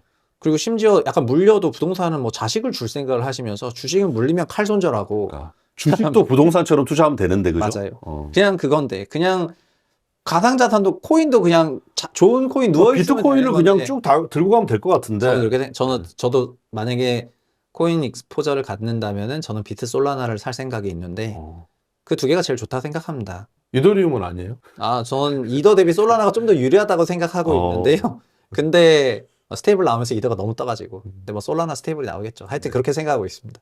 근데 그냥 그러니까 비트 이더 솔라나, 비트 이더 솔라나 같은 그런 거 정도가 되게 근본. 그치. 네, 그게 근본이고 뭐 다른 거는 뭐 굳이 약간 그리고 저는 좋은 자산은 1등만 사면 된다고 생각을 하는 경향이 있어가지고 부동산도 그렇고 주식도 그런데 어쨌든 아까 T자형 인재라 하셨는데 전 저 스스로를 파이라고 생각을 하는데 파이. 그래서 하나는 주식이고 하나는 부동산이라고 생각을 하고 있습니다. 그러니까 아니 주식도 제가 좀 약간 결례를 범했네요. 왜냐면은 주식에 관해서도 그렇게 충분히 얘기할 법한 그 경험과 지식이 있는 상태거든요. 제가 봐도. 이 책에서도 그거 많이 느꼈고, 그동안에 뭐 우리는 사적으로도 얘기를 많이 하니까, 할 때도 저는 많이 느꼈어요. 이건 굉장히 프로페셔널하게 하고 계시구나. 파이형 인재인데 제가 T자형 인재. 아니요. 그 T자형 인재가 이건희 그 회장이 했었던 엄청 유명한 발언이어가지고 I자형 인재, T자형 인재 막 이런 거 하면서 했었던 거라 저희 세대가 그 이건희 회장의 그런 걸 공유하는 세대니까 맞아요. 예, 요즘 세대는 그런 걸 공유하지 않지만 어쨌든 저희는 약간 틀딱 임박한 세대이기 때문에 그렇게 생각. 이해를 쉽게 하기 위해서 T자형 인재라는 표현을 썼죠. 저는 그렇게 이해하고 있습니다. 어쨌든 주식으로 사람들이 저는 섀도우 복싱하고 있다고 생각하는 게 그러니까 재테크와 관련해서 섀도우 복싱하고 있다고 생각하는 게 목표도 없이 저희가 산을 올라도 산이 몇 미터인지 알고 가는데 이거 너무 안는다. 그게 그렇게 하면은 저는 분명히 탈이 난다고 생각하거든요. 그 주변에 그런 방식으로 탈난 사람을 너무 많이 봤어요. 맞아요. 특히 21년 소위 에브리띵 버블 기간에 21년 말 22년 상반기에는 굉장히 뭘 조심해야 되는 시기인데 그때 조심하지 않으면서 엄청 지르면서 막 탈나는 걸 너무 많이 봐가지고 이 모든 것은 결국 이제 어떤 목표 설정부터 안 된 전반적인 계획 관리가 안 된 데서 비롯나는 것 같고 비롯됐다. 네, 그렇게 보고 있습니다. 특히 이 책을 쓰게 된 계기 중에 하나도 제 지인 중에 베트남에서 여행업을 하다가 코로나 이후에 한국으로 복귀하신 분이 있었는데 21년 주시장이 좋아가지고 주식으로 좀 돈이 일부 벌려서 소위 한 2, 3억 대가 6억 정도로 올라간 겁니다. 근데 2, 3억으로 시작했는데 네, 코로나 때는 더블이 난 거죠. 더블이 나가지고 좀 수익이 날 줄 알았는데 한 3년을 그냥 횡보한 거예요. 계속. 소득은 없는데. 그러니까 3년이 고통스러웠겠죠. 근데 지금 원본 손실이 막 25년에 일어나고 막 이러니까 다시 가서 여행업을 다시 하려고 생각하시는 분이 있길래 왜 저한테 주식과 관련해서 상담을 하러 오셨었는데 제가 했던 얘기는 국민연금, 퇴직연금 당신이랑 와이프랑 어떻게 하고 있는지 얘기해라. 그랬더니 이제 그런 준비 하나도 안 돼 있어가지고 결국 이 모든 현금 흐름, 마음에서 오는 불안 거의 궁예 관심법으로 당시의 마음 불안은 결국 현금 흐름이 그 짱짱하지 않은 데서 오는 것이고 현금이 짱짱하면은 근심 고민이 사라지는데 그 돈을 다 주식하지 말고 일단 일부를 여기에 에이전시 같은 그런 고배당주가 나오는데요. 배당주에 일부 넣어가지고 부부가 2천만 원씩 받고 그럼 4천 정도 생기는데 그걸로 경비를 다 처리하고 남는 돈 2, 3억으로 다시 주식을 해라. 그게 훨씬 좋을 수가 있다. 원본이 작았으니까 안 될 거라고 생각하지만 지속 가능한 돈과 지속 가지 않은 돈 그 자체는 굉장히 다른 돈이어가지고 그렇게 막 했는데 지금은 어떻게 되냐면 거기서 10더블이 나버려가지고 갑자기 부자가 되셨어요. 캐시플로우가 안정적으로 되고 나니까 투자도 잘 됐네. 네, 그때부터 갑자기 뭐 두산 에너빌리티부터 시작해서 뭐 좋은 주식들 땅땅땅 잘 사기 시작해서 그러니까 원래부터 그 공부를 많이 했으니까 잘 할 수 있는 사람이었지만은 본인 마음이 불안한, 모든 고민은 다 마음에서 야. 오는 건데, 아니, 그러면 우리 이제 어찌 보면은 우리 최 대표님 입장에서는 이제 우리 사실 이 수목 이 유튜브 채널이 네. 뭐 크립토 채널이잖아요. 거의 네네네. 내용이. 이제 여기 우리 수목 아미들한테 해주고 싶은 얘기도 기본적인 미래 그런 거를 세팅을 좀 해놓고 하면은 더 잘 될 거다. 여기 그 구독자 연령대층이 예. 연령대가 2535가 제일 많아요? 3545가 제일 많아요? 3545가 더 많죠. 아, 예. 3545. 그럼 생각보다 예, 생각보다 많이 많아요. 어린 채널이네요? 30대, 40대, 50대까지가 제일 많아요. 아. 20대가 오히려 적어요. 네네. 예. 보통 이제 5세로 끊기면 2535, 예, 그 다음에 그렇죠. 3545면 예, 3545가 제일 많다고 하면은 3545, 455가 그래도 꽤 어린 채널인데 저도 이제 30대 성비는 남자가 훨씬 많을 거고요. 예. 근데 보면은 저도 30대 남자로서 소위 여러 가지 음모론이나 아니면은 다음 아고라에서 미네르바에 빠졌던 사람으로서 제가 나도 미네랄 많이 봤는데. 그런 거에 많이 빠졌던 사람으로서 제가 하고 싶은 얘기는 첫 번째 뭐 감히 제가 막 여러분들한테 조언할 입장은 아니지만은 저는 그 당시 여자친구 만났을 때도 그런 방식으로 얘기를 했거든요. 내가 지금 이거밖에 안 벌고 있지만 그 소위 A3로 된 엑셀 차트 제 연소득 차트를 쫙 펼친 다음에 나는 이렇게 내 소득이 이렇게 늘어날 것이다. 그래서 이렇게 늘어나는 소득으로 한 45세쯤 돼 보면은 이만큼 높다. 그러니까 지금의 막 2, 3%씩 긋는 게 아니라 나는 계속 더블로 늘어날 거다. 막 이러면서 소위 막 뻥을 막 쳤거든요. 그래서 지금의 나는 왜소하지만 미래의 나는 엄청 높다. 난 내가 나를 잘 알고 있다. 그래서 그 길로 무조건 갈 거다. 막 이러면서 막 약을 쳤어요. 약을 치면서 A3G 캐시플로우를 들고 다니면서 소개팅을 했다니까요. 근데 어쨌든 그래서 지금 이제 그런 야망 속에서 그런 야망 속에서 나는 여자야. 그런 야망 속에서 하는 건데 드리고 싶은 얘기는 미래를 이렇게 미래 현금 흐름을 지금을 베이스로 추세적으로 그으면 안 돼요. 현금은 항상 중간에 점프가 존재하고 자기 인생은 그냥 그런 식으로 계속 늘어나기 때문에 근데 지금 어떻게 보면 크립토를 하고 주식을 하고 이런 것도 자기 자산의 어떤 점프를 일으키려고 하시는 그런 부분이 제일 큰 거잖아요. 근데 근본적으로 제 주변에 많은 부자들은 크립토 부자도 많이 계시지만 기본적으로 소득이 한번 튀었던 기간이 존재하고 그래서 소득 튀고 일 잘하고 잉여소득 나오고 그 잉여소득을 모아서 장기 투자하다 보니까 좋은 자산에 오래 누워 있으니까 복리 효과가 극대화되고 맞아요. 그 극대화된 복리 효과로 또 큰 자산을 사고 그러니까 돈은 자기 사이즈에 맞는 자산이 있어요. 500만 원, 1000만 원일 때 사는 거, 1000에서 5000 사는 거, 5000, 1억일 때 사는 거, 1억, 10억일 때 사는 거, 10억, 50억, 50억, 100억 다 자산군이 있기 때문에 그런 자산군들에서 결국 공부해야 되지만은 막 그런 것들을 이제 넘어오는 그런 과정을 하시면 될 것 같고 너무 막 젊은 나이에 자기 소득이 작으니까 막 불안하게 생각하시기보다는 도전하라는 말을 하고 싶습니다. 그러니까 오히려 젊을 때는 적극적으로 더 도전하고 연령대가 지금 우리 아까 얘기하던 뭐 한 30대, 40대 정도 되고 하면 이제 뭐 한 10년, 20년 뒤에 은퇴할 고민을 하기 시작하니까 네. 그때부터는 미래 캐시플로우에 대해서 좀 잘 짜가지고 맞습니다. 하고. 예를 들면은 연 1,800만 원씩 퇴직연금 넣을 수 있는데요. 연 1,800만 원의 퇴직연금을 8% 복리 수익률로 20년만 굴려도 그러니까 연금저축이랑 IRP 합쳐갖고 네, IRP 1,800인데 뭐 30%는 안전자산이지만 연금저축펀드는 100% 위험자산 살 수 있으니까 네. 그럼 연금저축펀드를 만들어가지고 그냥 S&P나 나스닥에 반반 섞어서 누워있겠다. 그 다음에 연금성 계좌는 과세이용 계좌니까 세금을 안 내잖아요. 네.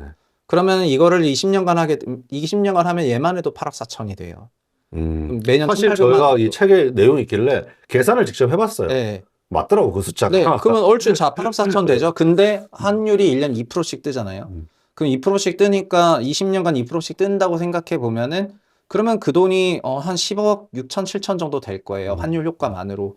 그러면 그 돈을 가지고 미래에도 10%를 낼 건데 환율 포함해 가지고 저희는 9%만 찾았으면은 연 9천만 원이 나오는 거고 그러면은 이걸 부부가 같이 한다. 그러면 이 집은 20억 집이 되는 거예요. 연 2억짜리 집이 되는 겁니다.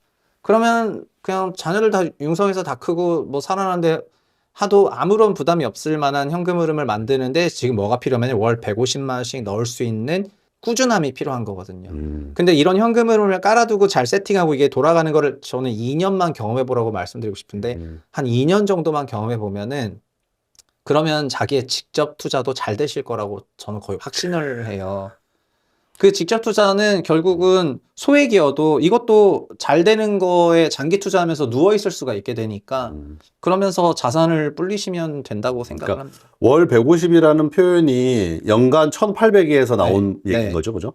한 달에 한 150 정도 하면 1,800 정도 되니까 150 정도씩을 그렇게 IRP 하고 연금저축에 넣고 그걸 한 20년 정도 복리로 쭉 끌고 가라. 네, 그걸 미국 아. 주식으로. 네, 미국 네. 주식으로. 그러면은 중간에 뭐 금융위기가 오든 어떻든 상관없이 평균적인 수익률이 우리가 안정적인 수준까지 나올 거고. 네, 50년 9%를 주는 자산이니까 그러니까. 그냥 저는 미래에도 그럴 거라고 생각을 하고 그래서 20년 이상, 그러니까 10년 이상의 장기 투자성 자금은 사실 10년은 코스피도 마이너스가 없습니다. 코스피조차도 마이너스가 없는데 그냥 미국의 경우에는 한 3년 정도면은 대략 마이너스가 없어지니까 그래서 3년 이상 장투 자금을 그냥 미국에 조금 누워 있으면 되는 건데 저는 책에서 막 액티브도 얘기했는데 액티브, 패시브 고민할 것 없이 한국 상장은 외국밖에 못 사잖아요. 연금저축펀드에서는. 그러면은 한국 상장은 외국 자산은 어차피 과세위원이니까 그냥 그쪽을 다 누워 있어도 그냥 알아서 잘 굴러갈 거라고 생각을 하고 환율 효과 덤으로 먹는 거니까요.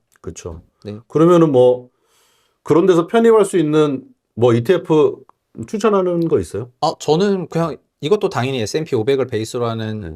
그냥 SPY나 네. 아니면 나스닥 100을 베이스로 하는 QQQ가 제일 최고라고 생각을 하고 다만 SPY도 여기에 모멘텀 지수인 SPMO가 있는데 SPY나 SPMO 그리고 그러니까 연금 저기에서는 하려면 이걸 못 사죠. 예, 그래서 그러면은 그냥 타임폴리오에서 하고 있는 미국 이 패시브는 네. 아무 데서 사도 되는데 코덱스 타이거 똑같은 네. 걸 사시면 되는데 네. 저는 우리나라 사람들이 주식을 너무 잘한다고 생각합니다. 한국의 운용자들이 잘한다. 예, 한국 펀드 거의 매니저들이. 미친 놈들입니다. 왜냐하면 지금 주식 시장에 남아 있는 기관에 남아 있는 사람들은 이제 소위 고도로 그러니까 고인물들입니다. 완전 원효대 다 해골물 수준의 그 사람들만 남아 있어가지고 그래서 이 사람 딱 끊으면 다다다다닥 하는 인간들이 이게 이 말이 왜 맞냐면은 국장에 계속 남아가지고 하고 있는 매니저들이 진짜 잘하는 매니저들만 남았어요, 이제. 왜냐면 국장이 중간에 어려운 경험들이 많이 했고. 08년부터 23년까지 거의 24년까지 17년을 죽는 장이었는데 거기서 지금 10년 이상 있었던 살아남았다면은 사람은, 맞아. 이 사람은 거의 베어 그릴스 이상입니다. 그냥 맞아. 어디서나 생존할 수 있는 사람이고 이 사람 만약에 홍신 갖다 놓으면은 거기서 뭐야 농담이 아니고 우리나라 매니저들 홍신 가면은 다들 뭐야 이 사람 다 이러잖아요. 왜냐하면 너무 주식을 잘해가지고 나라 전체가 시클리컬부터 시작해서 그로스 바이오까지 없는 섹터가 없고 글로벌 밸류 체인에 전부 들어가니까 또 한국이 전반적으로 수출 기업이니까 내수보다는 외국 글로벌이 중요하니까 거시에 대한 감각도 있어가지고 그렇죠. 주식을 잘하는데 그래서 우리나라 액티브 ETF 매니저 운용력들도 성과가 좀 좋다고 생각을 하고 그런데 지수 기반으로 하면 되니까 S&P 500을 베이스로 하는 그런 액티브 ETF 몇 개, 그다음 나스닥을 베이스로 하는 액티브 ETF 몇 개, 그러면 될 것 같고요. 근데 개인적으로 저 타임폴리오 거 그냥 몰빵 쳐놨어요. 네, 타임이랑 그다음 잘하더라고. 삼성 코액트 이 두 개가 제일 잘하는데 내년부터는 KB 라이프에서도 코액트가 저거죠. 삼성 액티브 운용에서 하는 거죠. 맞습니다. 원래 둘이 같은 제가 회사였는데 옛날 이제 친정이네. 네, 같은 회사인데 이제 쪼개져 네, 나와가지고 맞아요. 삼성 자산에서 액티브 네. 운용만 나온 맞습니다. 게 이제 맞습니다. 코액트죠. 근데 지금은 뭐 내년에는 KB도 할 것 같고 한투 에이스도 액티브를 점점 늘리고 있고 라이즈도 늘리고 있고 하기 때문에 이제 진짜 액티브 원년이네 이제. 예, 이게 액티브 얘기 조금 하자면 제가 17년도인가 그때 제가 이제 채권 펀드 매니저 하고 있을 때 그때 액티브 ETF가 처음 만들어질 때예요. 네, 그래가지고 채권을 맨 처음 시작했거든요. 맞아요. 그래가지고 그거를 뭐 누군가는 담당을 해야 되는데 근데 서로가 안 하려고 했어요. ETF 업무 하기 싫어갖고 네. 액티브 ETF를. 그래서 우리 그때 당시에 채권본부에 막내 팀장 팀이 그 업무를 맡았어요. 네. 그때만 해도 그걸 하기 귀찮아가지고 왜냐면 그냥 사모펀드 운영하는 사람들은 잘 모르니까 뭐냐면 주식운용본부랑 ETF 본부가 있는데 회사로 따지면은 그러니까 직원들이 생각하는 인식은 주식운용본부가 훨씬 높잖아요. 근데 요즘 ETF 본부가 돈을 더 벌어버리니까 이제 아니 삼성자산은 완전 사실은 뒤집어졌는데 이미 그때도 ETF가 더 지위가 높긴 네, 했어요. 그때는 네. 이제 삼성자산이 지금 워낙 이제 완전 이렇게 돼버려가지고 근데 그때는 왜 그랬냐면 이거 해봤자 별로 주목도 못 받고 손만 많이 간다. 약간 네. 그런 시선이 있었고 사이즈도 작고 그때만 해도 그랬는데 이제 지금은 이제 메인스트림 된 것 같아요. 이게 보면 캐시우드 그 회사 아크, 어디죠? 아크. 아크 인베스트먼트 거기가 액티브 ETF 하는 회사잖아요. 네. 그런 회사들이 전 세계적으로 엄청나게 인기를 끌고 있고, 그러니까 국내에서도 이제 이 액티브 ETF만 주력으로 한다라는 그런 운용사들이 앞으로 많이 나올 수도 있겠다. 타임이랑 코액트. 근데 보면은 우리 이제 ETF가 어제 위상이 올라갔는데 작년 기준으로는 180조 원이었는데 올해 말 300조가 넘었습니다. ETF가 진짜? 60% 이상 성장을 했고 와. 내년에는 더 성장할 것 같거든요. 네. 그리고 내년 국내 증시로는 돈이 그냥 완전 쏘아질 예정이잖아요. 네네. 자, 국민연금, 150조 상생펀드, IMA 대형 증권사 4개면 24조 원 되는 거고 여기다가 퇴직연금 위탁관리 의무하면 이것도 400조 원인데 섞어서 들어오거나 하면은 이쪽으로 올 돈이 엄청 많거든요. 네.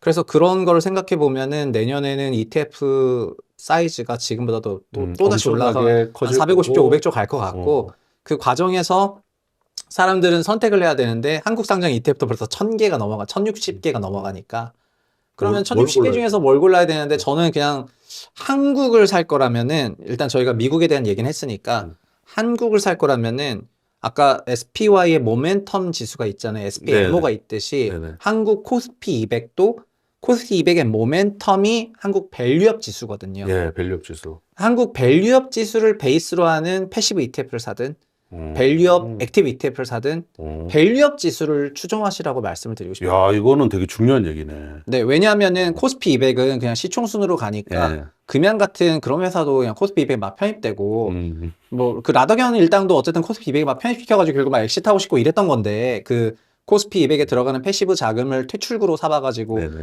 6년에 걸쳐서 작업친 다음에 자전으로 돌리다가 짠 하고 넘기고 나가겠다는 거였는데 근데 밸류업 지수는 그 코스피 200 안에서도 모멘텀이랑 퀄러티가 있는 애들만 추리는 거니까 네.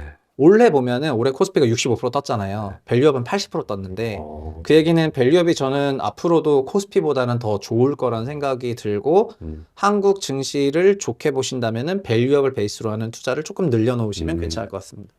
야, 이거는 좀 중요한 포인트네요. 그러면은 지금 뭐 개인 투자도 거의 주식 위주로만 하시겠네요? 네. 부동산 근데 저는 뭐, 이제는 이제는 저희 회사를 좀 더 키우려면은 이제 제가 직접 투자 안 하고 맡기는 게 좋다고 생각하고요. 아, 네. 그래서 원래 21년에도 좀 사모에 맡겼었는데 다시 뭐 사모로 갈까 이런 생각을 좀 하고 있습니다. 그러니까 액티브 ETF를 또 직접 해도 되잖아요. 아, 예, 직접 해도 되는데 어쨌든 직접 하면은 이제 그거를 고르는 것도 일이니까.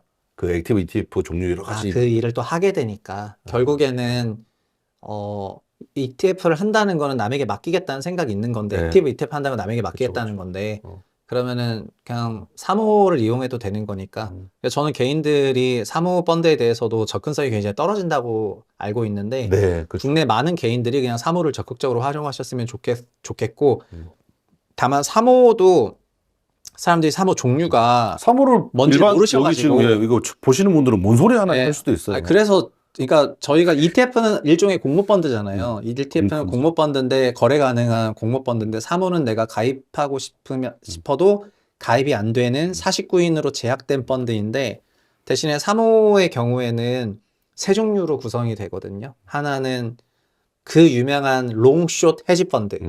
위아래를 잡아가지고 지난번에 나왔던 김탁 상무님이 그러시군요. 예, 맞습니다. 예. 근데 롱숏 헤지 펀드는 위아래를 다 잘 봐야 되다 보니까 이게 생각보다 되게 어렵습니다. 그렇죠. 꾸준히 성과 위로도 내는 먹고 매니저가 아래도 많지도 먹으면서 않고. 또 예. 절대 수익을 추구해야 되니까. 맞아요. 예. 근데 한국의 롱숏 1등은 어쨌든 현재 타임폴리오가 1등이고 타임폴리오는 작년에 코스피가 마이너스 9일 때도 롱숏으로는 15% 이상 냈고 올해 코스피가 65 뜰 때도 롱숏으로 15% 내니까 얘네들은 그러니까. 죽어도 계속 15% 낼 애들이라고 저는 생각을 하고 있는데 그럼 올해 같은 장에는 사실은 오히려 소외받는 감정을 느낄 거 아닙니까? 그죠? 예, 맞습니다. 그러나 그 롱숏을 추구해야 되는 사람도 있거든요. 마이너스가 아예 용납이 안 되는 성격이 있습니다. 자기 돈이 그치. 아주 중요한 돈이어서 마이너스는 아니고 그러다가 난 60%인데 마30 이런 변동성이 아니라 그냥 연 복리면 된다고 생각하는 사람은 롱숏이 어울립니다. 네. 두 번째는 국내 개인의 99%인 롱 온리. 그러니까 매수만 하는 사람들인데 3호도 롱온리가 있습니다. 3호 롱온리에서는 제가 생각할 때는 지금 제일 경쟁력 있는 데는 보고펀드고 보고가 이제 롱온리 시장에서 제일 티나는 그런 경쟁자인 것 같고요.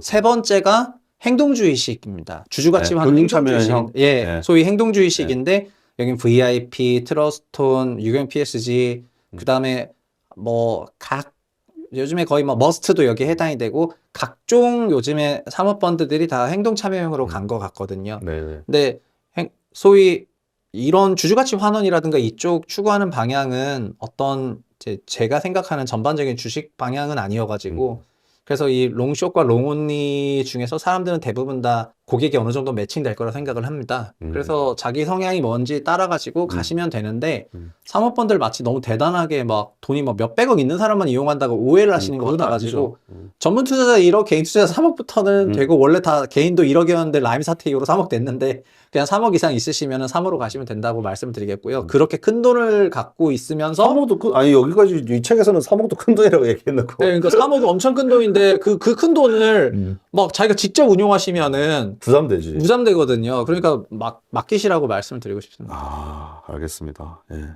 근데 말씀을 들어보니까는 오늘 저는 이제 뭐 어느 정도의 질문을 나름 준비하다 보면 답변을 어떻게 할 것이다라는 생각이 있는데 가장 예상 밖은 내 회사를 키우는데 많은 에너지를 쏟는다. 이거는 난 생각 못했던 부분이 있단 말이야. 네, 아니 저는 이제는 그래서 그러니까 그게 남의 오히려 주식에- 사실은 저도 뭐 창업자의 경험자로서 네. 굉장히 공감이 많이 되고 네. 가장 본질에 다가가고 있다 이 생각이 듭니다. 그래서 제가 주식 관련해서는 뭐 마지막 질문이 관심 있는 섹터가 혹시 있냐 이런 저는 거였는데 반도체가 진짜? 그냥 그럼요. 저는 우리나라 반도체는 삼성전자, 하이닉스가 두 회사였이 한 회사였으면은 그럼 지금 시총 3,000조입니다. 그러니까 잘 생각해 보시면은 삼성전자, 하이닉스 내년 영업이익 전망치가 4분기부터 급격하게 올라와서 내년 영업이익 양사 합치면 200조 원이 넘습니다. 네. 당기순이익도 그냥 어마어마할 거라고 저는 생각하는데 그냥 당기순이익도 한 170조 이상일 거라고 생각하고 있습니다. 내년 기준으로. 그러면 빌리언으로 120빌리언이 넘어가는데 120빌리언이 넘는 글로벌 회사는 4개밖에 없습니다. 엔비디아, 마이크로소프트, 애플과 알파벳 4개밖에 없습니다. 그리고 이 4개 회사의 시가총액은 4트릴리언 플러스 마이너스 0.5T거든요. 그 얘기는 6천조 베이스 마이너스라는 건데 삼성전자 하이닉스는 지금 1,100조 하고 있습니다. 그래서 저는 그리고 양사가 합쳐졌다 생각하면은 TSMC보다도 영업이익이 더블이 나는 건데 우리나라가 그 반도체 시클리컬이어서 이런 PBR 평가를 받는데요. HBM이라든가 D램은 커머디티에서 스페셜티로 이미 무빙이 되고 있거든요. 그래서 스페셜티는 주문 제작 방식이고 네. 수요가 명확하기 때문에 밸류에이션 방법론도 다 바뀔 수밖에 없고 근데 저는 사실은 하이닉스를 더 업사이드를 높게 보지만은 양사를 합쳤을 때 그냥 소위 3천조 시대가 올 거라고 생각을 하고요. 합쳐서 그 정도 될 것이다. 네, 민 3천조 시대가 올 수밖에 없는 그런 국면으로 가고 있는데 그 국면 속에서 결국 이 두 회사가 없으면 미국의 IT도 없는 거니까요. 그렇죠. 그런 맥락으로 보면은 지금 싸도 너무 싸다. 그리고 이 랠리의 끝은 저희가 27년 말이나 이 정도에 MSCI 선진화가 되면서 이제 아주 고가의 덤태기로 팔면 되는 거고 그래서 제가 아까 라더견이라고 얘기한 건데 네. 그러면 뭐 내가 네. 특정 섹터에 조금 약간 뭐 이런 그 무게를 좀 싣고 싶다 하면은 말씀하셨던 그 ETF들하고 뭐 밸류업 그런 거를 중심으로 하되 네. 반도체 섹터 ETF 같은 거를 좀 내년에 제가 생각할 때 매니저들의 고민은 이거일 겁니다. 올해처럼 전자닉스가 내년에도 뿜어버리면 난 어떻게 해야 되나 이게 제일 고민입니다. 그렇지. 올해 그러니까 그것 때문에 너무 힘들었어. 물론 하이닉스에 대해서 그 편입 비중 제한이 해제가 된다면은 하이닉스를 더 살 수 있지만 개인은 전자닉스 100%도 살 수 있는데 기관은 그만큼 못 사잖아요. 네네. 그리고 시총 비중 플러스 2%까지 산다 치면은 전자닉스 아무리 많이 사도 30몇 프로라는 얘기인데 그렇죠. 그럼 나머지를 채워야 되는데 나머지로 다 언더퍼폼 할 거니까 그래서 이제 기관들은 전자닉스가 아주 많이 안 오르고 다른 게 좀 많이 올라가야지 유동성이 커지는데 그 유도리가 커지는데 성과 내기도 좋고. 올해처럼 전자닉스만 랠리해버리면은 내년에 굉장히 스트레스 받지 않을까 싶고요. 네, 근데 저는 전자닉스가 시장에서 별명이 블랙홀인데 얘 둘이 만약에 뿜지 않습니까? 그럼 타 섹터 돈 다 빨아들이면서 그 뿜는 성향이 있기 때문에 개인들은 자기가 다른 섹터 아무리 좋게 보는 게 있더라도 삼성전자 하이닉스는 무조건 보셔야 된다고 생각을 해요. 과거에도 이제 삼성전자 혼자 랠리를 하던 시절이 있었는데 그때도 이제 거의 대부분의 매니저들이 이제 종목 비중 이슈 때문에 이제 뭐 지수 자체를 언더퍼폼하게 되는 면들 생기고. 네, 그래서 저는 쓸데없는 순환 강세가 나온다고 이제 많이 목격을 했잖아요. 매니저들의 자기 펀드 사정 때문에 서로 결국 쓸데없는 순환 강세가 좀 증폭이 되는 것 같거든요. 개인들은 그래서 시장을 옵티멀하게 막 최적화해서 이 사이클도 먹고 이 사이클도 먹고 이 순환 변동도 먹고 하시려면은 계좌가 녹는 경우가 많고 오히려 그냥 좋은 대기업 갖고 있으면은 그냥 부동산처럼 잘 들어놓고 있으면은 될 것 같습니다. 그 부동산으로 비유하자면은 제가 만약에 잠실 엘리트를 갖고 있다고 쳐볼게요. 근데 저는 엘스를 갖고 있는데 갑자기 리센치가 신고가가 나요. 그러면은 갖고 있으면 엘스도 오를 건데 주식에서는 리센치가 신고가나? 그럼 엘스 팔고 리센치를 상따를 그 소위 올라간 종목이 또 따라 사. 근데 그날 그 다음 주에는 또 엘스가 신고가가 나는 1cm로 왔는데 그럼 1cm 또 빨고 그러니까 결국은 다 올랐는데 많아요. 네, 결국은 다 올랐는데 나는 먹은 번 거 것도 없고. 없는 거예요. 이런 일이 이제 주식에 비일비재한데 그렇게 안 하셨으면 좋겠습니다. 좋습니다. 자, 그러면은 이제 이 긴 인터뷰를 마무리하면서 자, 마지막으로 우리 수목투브 우리 생존투자훈련소 여기 수목아미 분들께 한 말씀 해주실 게 있다면. 생존 투자의 그 생존. 네, 생존투자연구소입니다, 이름이. 네. 이름 바꿔갖고. 저도 헷갈려요, 이름이 너무 길어가지고. 네. 생존 투자 생존투자훈련소잖아. 네. 네. 아, 연구소라고 했나요, 제가? 생존 투자 훈련소구나. 저는 제가 생각하는 주시장의 생존은 결국은 주시장의 사망은 원금 손실이고 주시장의 그러니까 투자, 크립토든 마찬가지는 그 시장의 선고 결국은 원금 손실이 일어나지 않는 건데요. 근데 그렇다면은 수익보다는 원금 손실을 피하는 방법이 생존의 제일 요건이라고 생각이 되고요. 원금 손실을 피하기 위해서는 근데 근본적으로 위험 자산을 투자하게 되면은 원금 손실이 일어날 수밖에 없는 환경이고 그래서 이 원금 손실을 없애기 위한 여러 가지 방법론들이 있는데 본질은 되게 유사합니다. 결국은 좋은 자산을 그래도 어느 정도 기간은 보유해야지 돼요. 그리고 아마 크립토도 주기적으로 뭐 몇 개월이든 몇 년이든 그런 거에 따라서 있죠. 자산 가격이 일부 조정을 크게 받는 그런 기간이 있는데 본인이 그런 기간을 예측할 수 있는 사람이라면 그거를 피한다면 진짜 럭키하겠지만은 그걸 맞을 수밖에 없는 사람이라고 한다면은 그러면은 기간으로 그걸 해지해야 된다 생각하거든요. 그래서 기간으로 해지하겠다는 생각을 했다면 그거를 충분히 실행을 해야 되는 거라서 결국은 이것도 어느 정도 자기 계좌가 그 부침 속에서 저점을 높이는 방식으로 올라가는 형식이 되셔야 될 것 같고요. 그러려면은 이제 근본 크립토 위주로만 하시는 게 저는 좀 맞아 보이고 맞습니다. 너무 막 짭이나 알트나 이런 거는 당장에 현혹시 저는 이거를 부동산으로 자주 비유하는데 막 분양권이나 지주택이나 지산이나 생수기나 이런 게 그때는 되게 핫해 보이지만 지나고 나면 전부 안 좋은 자산이었던 근데 경우가 그렇게 비유하면 사람들이 네. 너무 와닿을 것 같아. 그냥 아파트 그냥 좋은 거 사가지고 그러니까 설령 내가 강남을 안 샀더라도 그냥 서울 3분의 2 아파트만 샀더라도 장기 보유하면 올라 있는데 맞아요. 예. 근데 3분의 1을 사신 분이 내가 왜 5분의 2 안 샀지 후회하게 되면 다 팔게 되는 거고 또 3분의 2 사시고 나서 그 아쉬움에 그냥 분양권 생수 지산 경기 외곽 막 지방 외곽 하게 되면 뭔가 소액으로 짜릿한 네. 성과를 얻는 거에 대한 그 욕심 때문에 맞습니다. 관심 갖는데 사실 올해도 보면은 2025년도에 그 론칭한 프로젝트들 성과 이렇게 쭉 해가지고 그 표로 만들어가지고 돌아다니는 게 있거든요. 네. 뭐 95%, 96% 이래요, 다 마이너스. 망했네요. 그러니까 올해 나온 건데. 네. 다. 그런 것들이 마치 말씀하시는 그런 부동산 물건들 보면은 브로커들이 엄청 열심히 홍보하잖아요. 네. 그런 것처럼 유튜브에는 사실 그런 프로젝트들 홍보한 영상들이 넘쳐나요.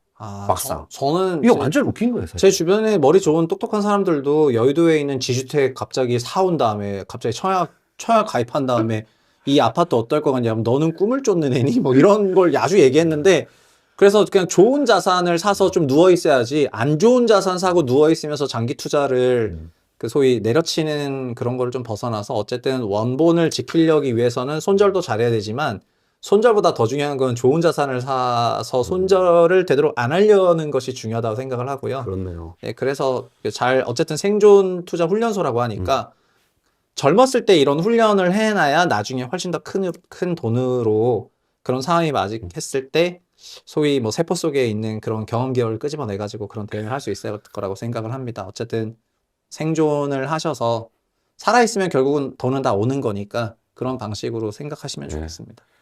오늘 최상국 대표님 장시간 너무 시간 많이 내주시고 네. 좋은 말씀 많이 해주셔가지고 감사합니다. 예. 네. 최상국 대표님과의 인터뷰는 이것으로 마무리를 하고요. 다시 한번 강조를 드리자면 이 책 한번 진짜 볼만합니다. 달러 자산 1억으로 평생 월급 완성하라. 책 홍보해달라는 얘기 일체 없었지만 제가 보고 괜찮아서 말씀드립니다. 한번 보시면서 우리가 크립토 투자를 안정감 있게 하기 위해서는 제가 항상 뭐 현금 한 20% 정도는 그냥 끌고 와라 이런 걸 많이 강조를 드렸지만 거기에 준할 정도로 미래 캐시플로우가 확보가 돼 있으면 편안한 투자가 되지 않을까라는 생각을 하면서 오늘 인터뷰 마무리하겠습니다. 네. 예. 우리 저기 항상 마무리할 때 네. 제가 이렇게 생존 이렇게 하거든요. 네. 같이 한번 할까요? 네, 알겠습니다. 제가 생 하면 네. 존 한번 싹 네. 올려주세요. 네. 생존!